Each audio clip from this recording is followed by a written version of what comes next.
Licensed security guards will at some time need to use force. This is when de-escalating has been exhausted and the last option is to consider force not disproportionate and necessary. Extra training in conflict management is available through our office. Security guards must use the key points of the force continuum scale. Use of force continuum. 1. Officer's presence be seen. 2. Communication skills be heard clearly. 3. Soft empty hand, open hand gestures. For hard empty hand, closed fist, stand in a manner that allows you to effectively respond to a sudden assault by an offender. 5. Soft intermediate/filled hand. 6. Hard intermediate/filled hand. 7. Use of potential lethal force is the last resort. The use of force is only the last resort when you have used all communication. De-escalation phrase like these. What can we do to help you? Neither of us wants to get hurt, do we? Can we this out together without anyone getting hurt? Think about what you're doing and how it can affect your family and friends. What about trying to solve this problem together? I can see you're upset. What about taking a minute or so to cool off? Security guards need to conduct themselves in a manner that their actions are justifiable as per the Crimes Act 1958 Section 462A. He finds committing any offense. Use of force crimes ACT 1958 Section 462A. A person may use such force not disproportionate to the objective as he believes on reasonable grounds to be necessary to prevent the commission, continuance or completion of an indictable offense or to effect or assist in effecting the lawful arrest of a person committing or suspected of committing any offense. Page 21, must be as per the Act. What is the powers of arrest? Does a security guard have the authority? When employed by Security Guard Melbourne or Security Guard Sydney, you may need use your powers of arrest to stop offender committing a crime. Only if it's reasonably safe to do so.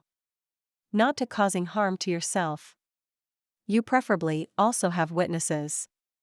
Use digital self-defense by using your mobile phone or other devices to record your actions and the actions of the offender. Crimes Act 1958, Sect 458. Any person, whether a police officer or not, may at any time without warrant apprehend and take before a bail justice or the magistrate's court to be dealt with according to law or deliver to a police officer to be so taken, any person. He finds committing any offense, whether an indictable offense or an offense punishable on summary conviction, where he believes on reasonable grounds that the apprehension of the person is necessary for any one or more of the following reasons, namely: 1. To ensure the attendance of the offender before a court of competent jurisdiction. 2. To preserve public order. 3. To prevent the continuation or repetition of the offense or the commission of a further offense, or 4. For the safety or welfare of members of the public or of the offender. B. When instructed so to do by any police officer having power under this Act to apprehend that person, or being a licensed security guard, you will be confronted with many situations like unauthorized entry or trespassers. What is willful trespass? The powers of a licensed security guard can make an arrest if without a doubt that an offender is a trespasser. And you have the authority to do so by the owner and/or agent of the owner. You must give 3 clear vocal requests loud and clear. Give reasonable time to leave depending on the situation. You can make the arrest if police are not able to attend and/or the situation is escalated where the only option is to make the arrest. You should have digital self-defense like body camera, mobile phone camera and/or others using their devices to record all the conversations and/or the actions needed. The offense. Summary Offenses Act 1966. Trespassing carries a maximum of 6 months imprisonment and is set out under S9, 1e, of the Summary Offences Act 1966, Vic. The offense is proven where an individual, without authority, willfully enters any private place or a scheduled public place, unless for a legitimate purpose. Willfully trespasses in any public place other than a scheduled public place and neglects or refuses to leave that place after being warned to do so by the owner-occupier or a person authorized by or on behalf of the owner or occupier. This is also known as the agent that has the written authority.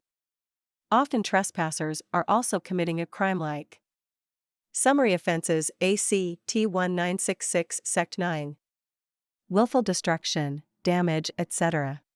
of property. Thank you for watching this training video. Play it as many times as you like to learn the Crimes Act 1958.